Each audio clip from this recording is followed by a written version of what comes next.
insan yang terus membawa kemajuan, membawa perubahan. Insan-insan yang membawa kemajuan dan perubahan, salah satu unsurnya, salah satu pokoknya adalah yang disebut dengan Allah.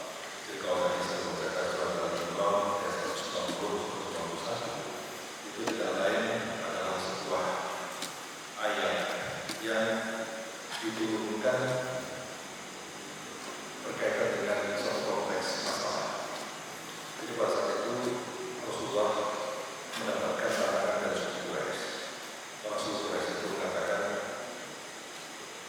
bahwa Nabi Isa punya kehebatan, bisa menemukan penyakit kusta.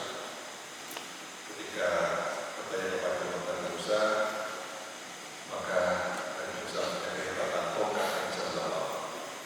Kemudian mereka bertanya kepada Rasulullah, apa yang bisa kau lakukan?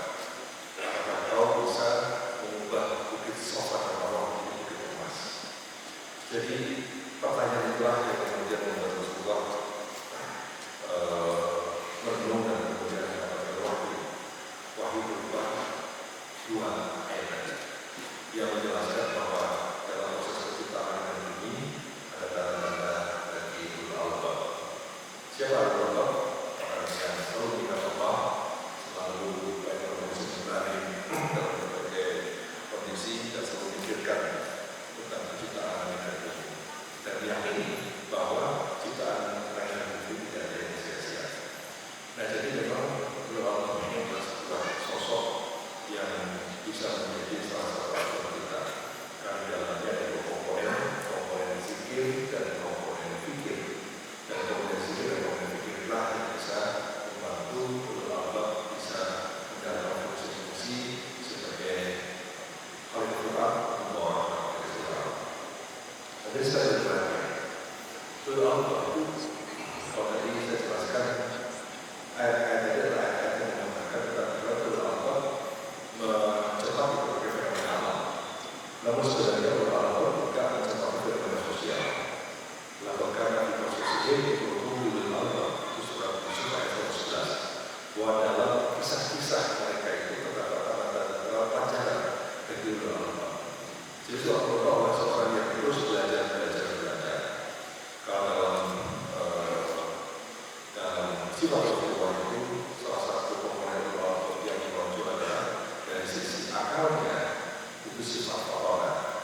Dan demikian sifat-sifat Rasulullah yang ada saat ini itu sebenarnya juga sifat yang penting untuk disadari oleh Allah.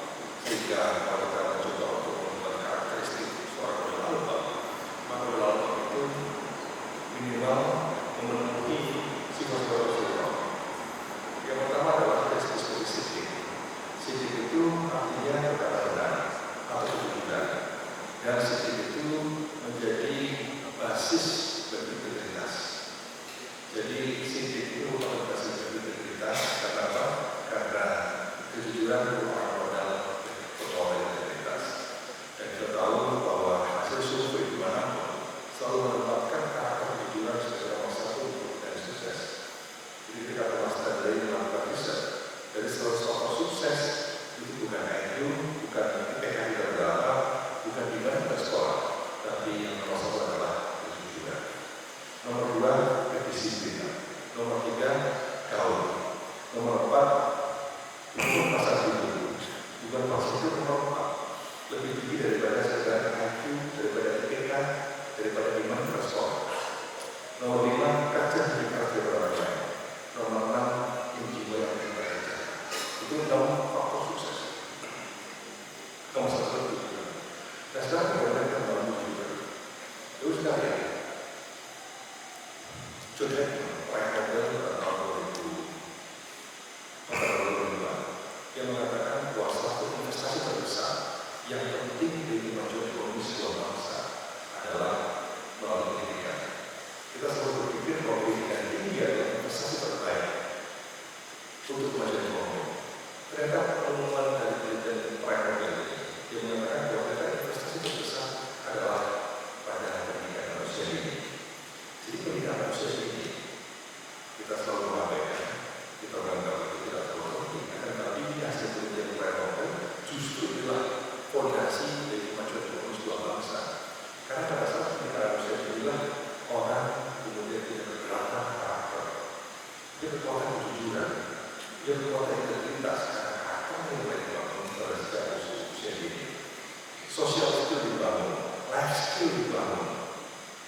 yang dikatakan manusia itu merupakan satu fondasi yang sangat berharga bagi kemajuan ekonomi sebuah bangsa dalam jangka panjang. Jadi orang-orang yang benar-benar mengatakan manusia yang tepat itu berpotensi akan sukses ketika berikutnya berbeda. Kemudian titik yang tepat pada manusia ini akan membuat kebutuhan ekonomi juga turun karena diisi oleh orang-orang yang berintegritas. Jadi soal juga orang yang memiliki integritas yang baik, karena integritas itu adalah basis bagi orang yang percaya. Nah, ulama yang selama ini ada memang sejalan dengan sifat Rasulullah kedua, yaitu dengan paparan. Paparan itu berarti cerdas, pintar.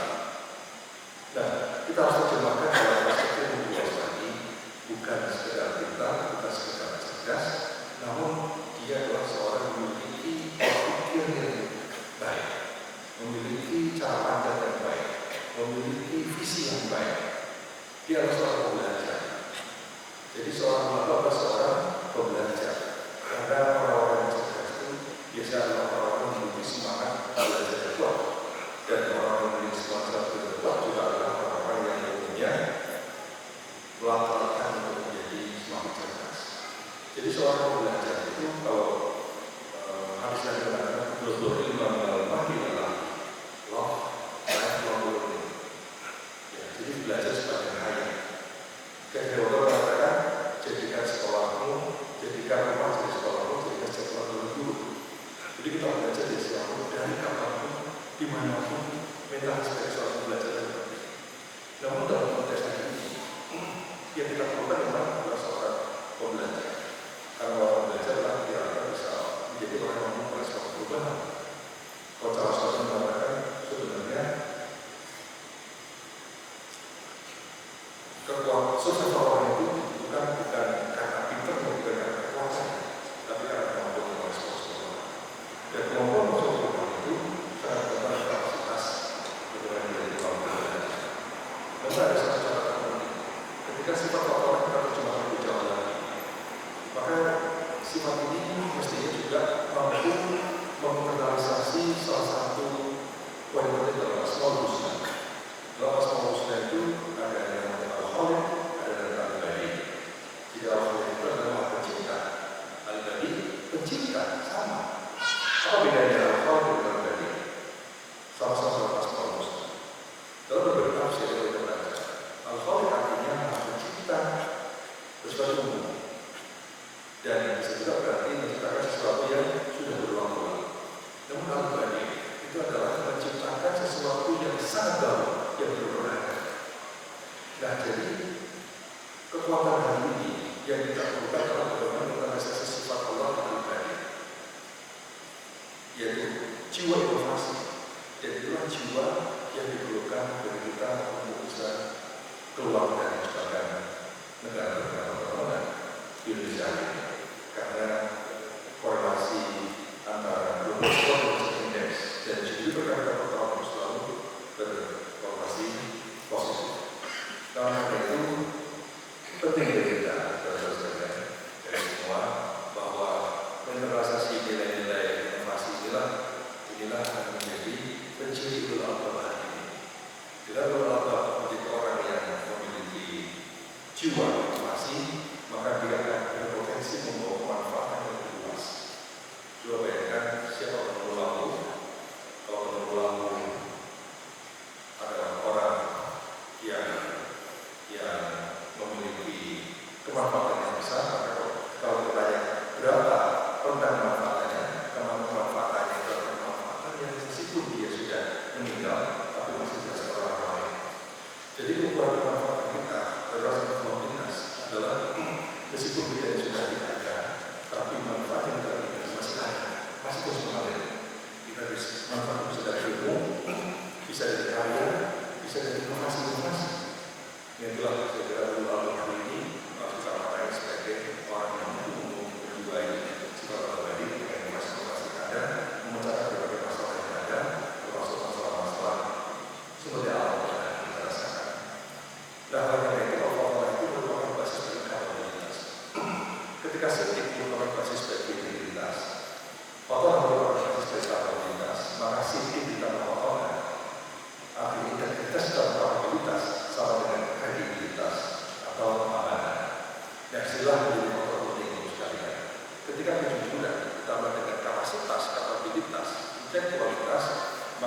itulah penting bagi kita untuk pribadi yang dapat dipercaya.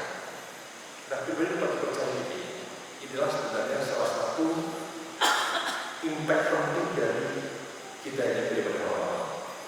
Mengapa? Karena ketika kita dipercaya, itulah menjadi modal penting bagi terciptanya apa yang disebut sebagai high trust society. Masyarakat dengan rasa saling percaya ini. Masyarakat dengan rasa saling percaya ini artinya masyarakat yang memiliki social capital yang kuat.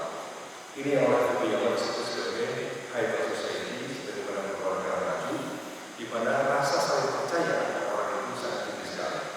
Rasa saling percaya sangat tinggi tercipta kenapa? Karena individu-individunya yang mendapat percaya. Karena itu sebenarnya kuasa ini mengajarkan kita untuk menjadi high trust society. Karena pada saat bulan Ramadan, tingkat kepercayaan kita kepada orang lain relatif lebih meningkat daripada hari biasa. Pada Ramadan kita meyakini orang lain tidak akan membohongi kita, orang lain kita meyakini orang lain tidak akan menyakiti kita.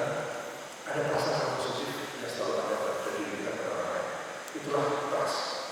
Dan itulah modal yang kita dalam sosial kita. Dan dengan amanah itulah maka kita bisa menjaga tabligh dengan baik. Tabligh itu artinya apa? Menyampaikan, mengkomunikasikan dalam